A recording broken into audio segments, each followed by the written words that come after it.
Badani lah banyak menghapuskan rasuah apa semua. Saya kini berada di Pasar Tani Bandar Segamat untuk mendapatkan respon dan pandangan rakyat tentang prestasi Kerajaan Madani pada hari ini. Okey. Dulu IC tak ada duit. Sekarang ada duit. Siapa lagi kalau Anwar dikeluarkan, siapa yang nak ganti yang betul-betul untuk jadi Perdana Menteri? Kerajaan tu ada kebaikannya, ada dari sudut tu, ada keistimewaannya, ada kelebihannya. Sama juga, dia pun manusia biasa macam kita. Tolonglah bantu Anwar, tolong, insyaAllah. Sebagai kerajaan dia kan seboleh-boleh nak bagi yang terbaik untuk rakyat. Tapi kalau Anwar 100%, saya sokong. Kalau Anwar, insyaAllah doa. Saya doakan Pakatan Harapan menang. Kadang-kadang ada separuh rakyat tu tak berpuas hati. Sebab dia punya pandangan dia orang pun berbeza kan. Pada akad ini sekarang tu okey, baik. Ada Budi Madani, ada STR, Jualan Rahmah. ada Jualan Rahmah. Apa yang pakcik dapat manfaat daripada kerajaan? Contohnya macam Budi Madani, Jualan Madani itu je. sumbangan tunai rahmah. Sama apa lah. Kita nampak lah. Ya. Jualan rahmah. Jualan lama pun okey lah.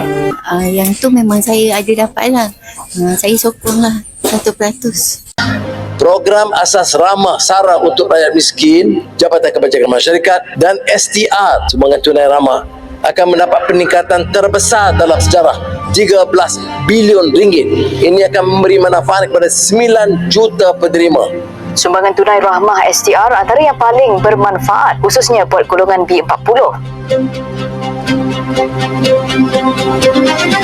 Disulami perintah syukur dan rezeki Allah kurniakan, Al-Quran menegaskan betapa pentingnya mewujudkan ekosistem yang mantap dan lestari serta urus tadbir yang cekap bagi menguruskan kekayaan sumber alam secara adil dan seksama. Datuk Seri Anwar Ibrahim menggesa semua kerajaan negeri memberi perhatian dengan menaik taraf infrastruktur termasuk mencantikkan gerai makanan dan warung bagi memberikan keselesaan kepada pengunjung. Kita bagi perhatian kerana majoriti rakyat. Sebab saya kata 80% rakyat pergi ke situ.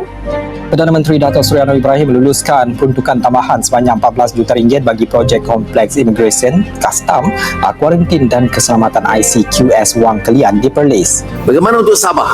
Hari ini saya nak umumkan bahawa Pusat Jantung Sabah kita akan tambah pakar, sokongan terlatih dan peruntukan segera 80 juta ringgit untuk memulakan projek tersebut. Saya juga berkunjung ke Pasar Siti Khadijah, Kota Baru, Kelantan. Lihat sendiri keadaan pasar yang daif dan uzur. Kapit, Sarawak. Saya lihat sendiri hakisan sungai yang dibuat permohonan berapa lama tetapi mereka rasa terdesak kerana hakisan itu menghampiri rumah panjang mereka. Maka saya luluskan segera 2 juta ringgit untuk kerja-kerja menangani masalah hakisan tersebut. Setelah itu, Perdana Menteri meluluskan peruntukan 1.3 juta ringgit bagi pembinaan baru jalan ladang berasaskan simen di Blok C Pendusunan Ulu Kongsor, Perak. Susulan banjir di Kedah, Kerajaan Pusat memperuntukkan 13 juta ringgit. Peruntukan tambahan segera 25 juta ringgit kepada negeri Kelantan dan Terengganu yang terjejas teruk akibat banjir. Kita pacu pertumbuhan. Kita mau pelaburan datang. Hotel-hotel kita penuh dengan pelancong.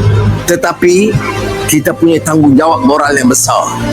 Miskin tegak harus didongkahkan di seluruh negara kita termasuk Sabah. Kenaikan skim subsidi harga padi SSHP daripada RM360 kepada RM500 per metrik tan. Mulai esok naik RM500 dari RM360 kepada RM500. Pesawah secara purata akan mendapat RM1,700 satu metrik tan. Untuk manfaat para nelayan, kerajaan mengekalkan subsidi diesel pada harga terendah iaitu RM1.65 seliter. Nelayan juga diberi allowance sara hidup sehingga RM300 sebulan. Kerajaan juga menyediakan RM10 juta untuk tujuan membina baru dan baik pulih rumah nelayan yang rosak. Kalau tanya, apa dia projek mega untuk rakyat? Perumahan rakyat. Itu mega bagi dia dan keluarga dia.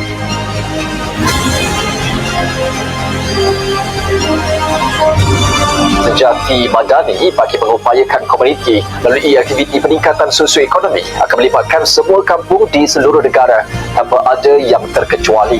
Jadi Sejati Madani ini kita seolah-olah bagi satu tanggungjawab, cabaran langsung pada orang kampung. Duduklah runding betul-betul apa yang nak buat bagi kepentingan orang kampung.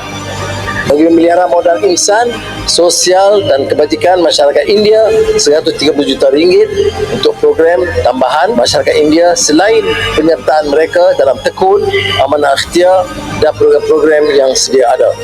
Ini termasuk Kampung Baru Cina RM84 juta. RM50 juta disediakan bagi kerja baik pulih dan selenggara rumah ibadat bukan Islam yang berdaftar di seluruh negara. Sehingga Oktober 2024, KPM telah menyalurkan peruntukan khas untuk tujuan naik taraf dan penyelenggaraan kecil tandas di sekolah bantuan kerajaan. Bagi kalangan pelajar, program sulung dia akan berikan pengecualian pengajian, penginapan sehingga mereka tamat belajar. Yayasan Perkasa Siswa kita memberi bantuan kepada mereka dengan kadar RM1,000. Pelaksanaan SKSSR yang diperuntukkan di bawah Akta Keselamatan Sosial Suite Rumah 2022 itu menjadikan Malaysia antara 4 negara di dunia yang menyediakan perlindungan sosial khusus bagi golongan wanita dalam pelbagai bentuk skim dan faedah. Lebih 7 juta permohonan kredit RM100 e-Madani penerima yang telah memenuhi syarat kelayakan dan melalui proses verifikasi akan menerima kredit RM100 dalam tempoh 1 sehingga 5 hari dari tarikh permohonan. RM1.8 bilion disediakan membina, melenggara, membaik pulih kuartus pejabat awam, guru, doktor, anggota polis, bomba, penjara, rumah keluarga angkatan tentera. Sesungguhnya keamanan dan kestabilan ini perlu diperkukuh bagi memupuk semangat perpaduan kaum, muhibah serta kasih sayang. Rakyat mampu terangkat dan terbela sekiranya kita semaikan ihsan, rasa cinta dan iringan doa kepada Ilahi. Doa dan cinta kekal abadi.